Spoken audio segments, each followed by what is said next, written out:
chaîne de mathématiques sciences pour les terminales en spécialité mathématiques. Alors là, donc, ce chapitre est réservé exclusivement aux terminales maths.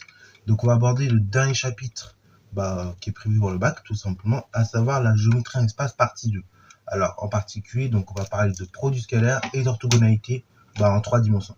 Alors, avant de parler de ces deux notions un petit peu compliquées dans l'espace, on va revenir au plan. Ok, on va revenir au plan. Et donc, pour revenir au plan, donc, on va redéfinir la notion de produit scalaire. Ok, peut-être certains vous l'avez fait, d'autres vous l'avez pas très bien fait. Donc, c'est pour ça que je reviens un peu dessus parce que, bon, après, quand on va étendre ça dans l'espace, forcément, vous allez être perdu, vous comprendrez pas d'où viennent les formes.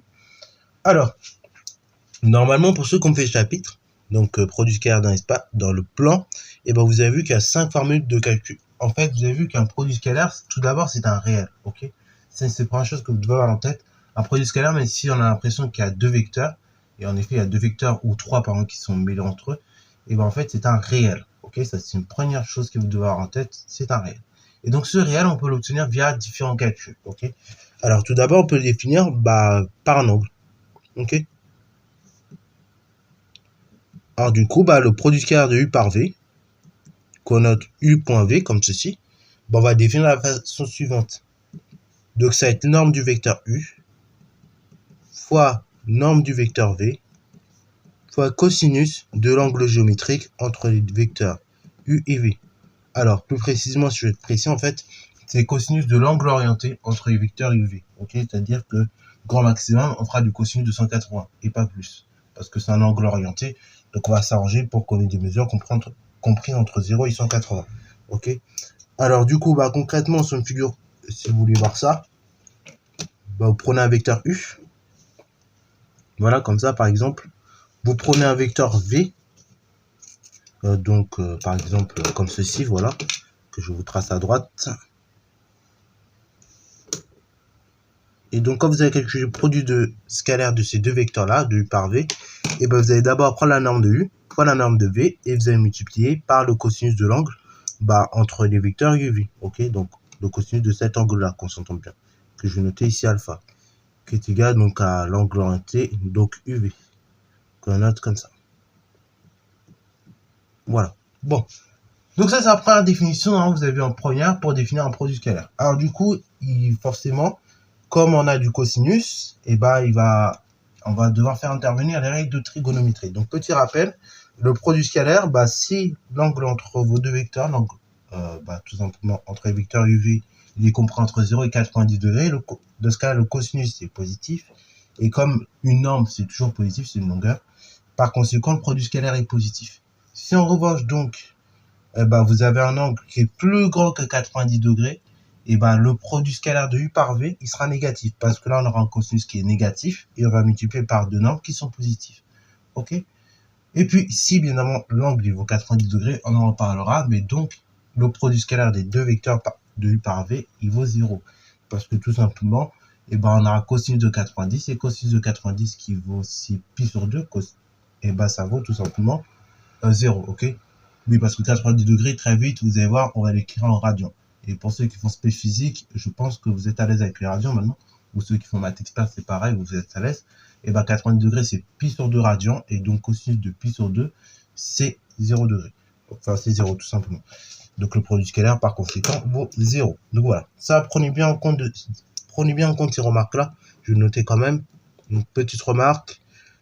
Si, tout simplement, on va dire, l'angle orienté UV, il est tout simplement supérieur ou bien égal à 90 degrés. Dans ce cas, le produit scalaire de U par V, il est plus petit que 0. Si l'angle orienté entre les vecteurs U et V, il est inférieur à 90 degrés, donc là on va mettre des inférieurs stricts, le produit scalaire de U par V strictement positif.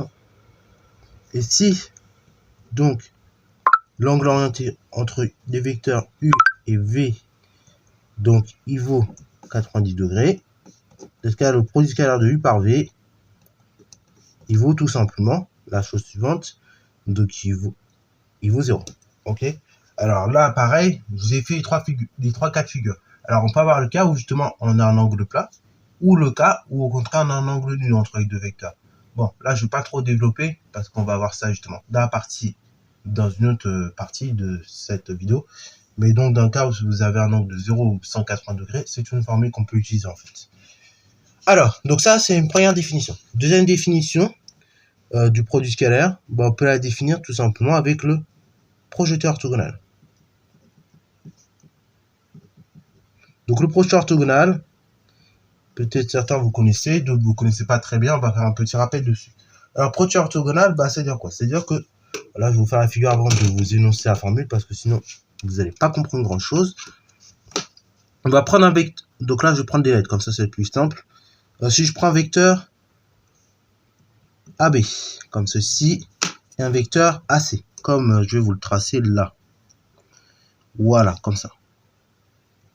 Bon, dans ce cas-là, le produit scalaire du vecteur AB par le vecteur AC, c'est aussi égal au produit scalaire du vecteur AB par le projeté du vecteur AC sur la droite AB, ou sur le vecteur AB. Alors là, je vais essayer de bien vous le faire. Donc le projeté orthogonal, je le rappelle, d'un point, et c'est simple, c'est la perpendiculaire donc à la droite considérée, passant par le point. Ok, ce point d'intersection entre la perpendiculaire à la droite considérée et passant par le point qu'on veut. Donc là, il sera ici notre projeté orthogonal. Donc on va noter H par habitude.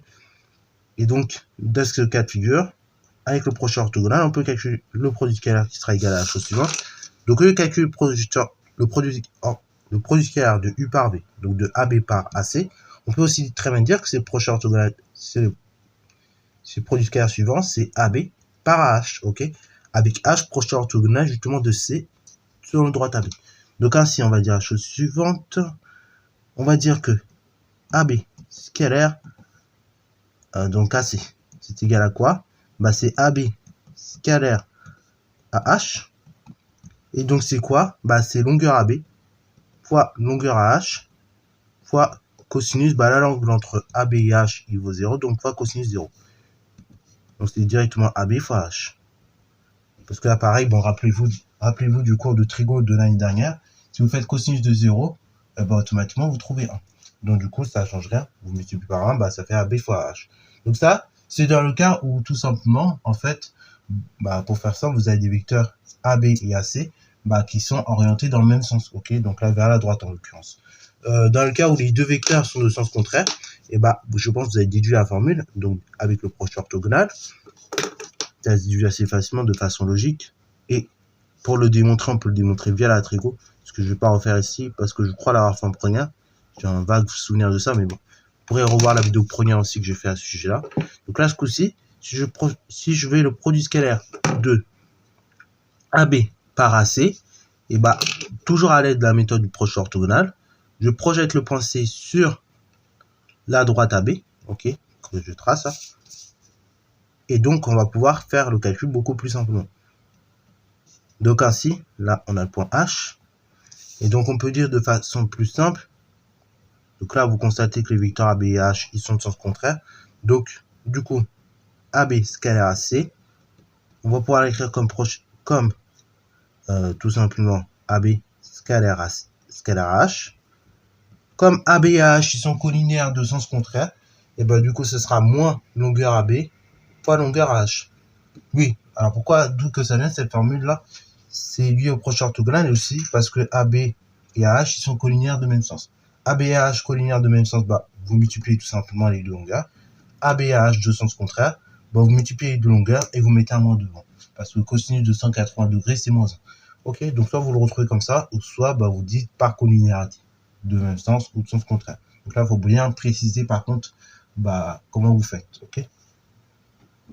Donc en général, quand vous devrez utiliser la formule du projeté orthogonal, il faudra d'abord dire que tel point c'est le projeté orthogonal de l'autre point sur la droite considérée.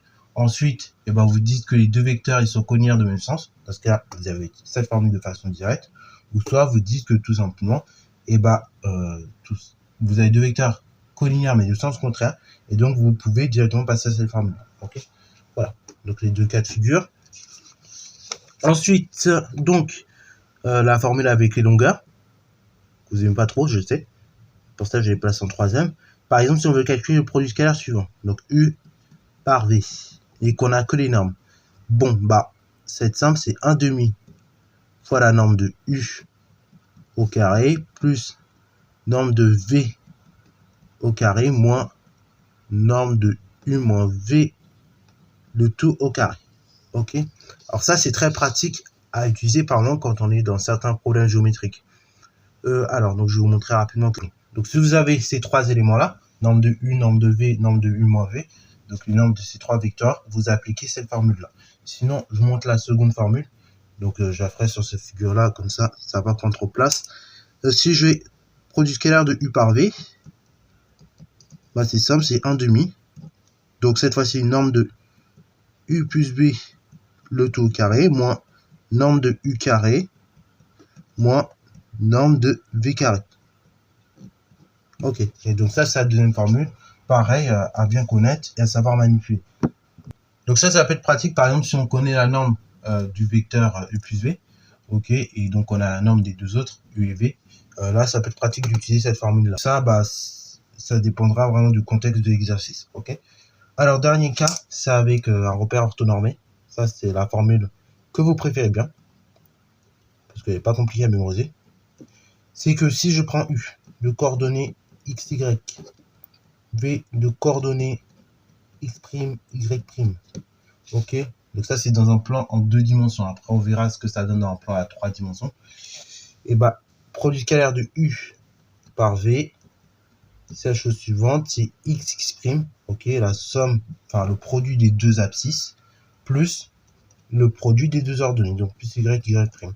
Et après, bah, quand on va étendre ça dans l'espace, on a une coordonnée z, donc après, il faudra faire le produit de z, enfin des zz', ok. Voilà. Donc, bah, ça, c'est les trois formules, voilà, c'est un petit rappel de cours.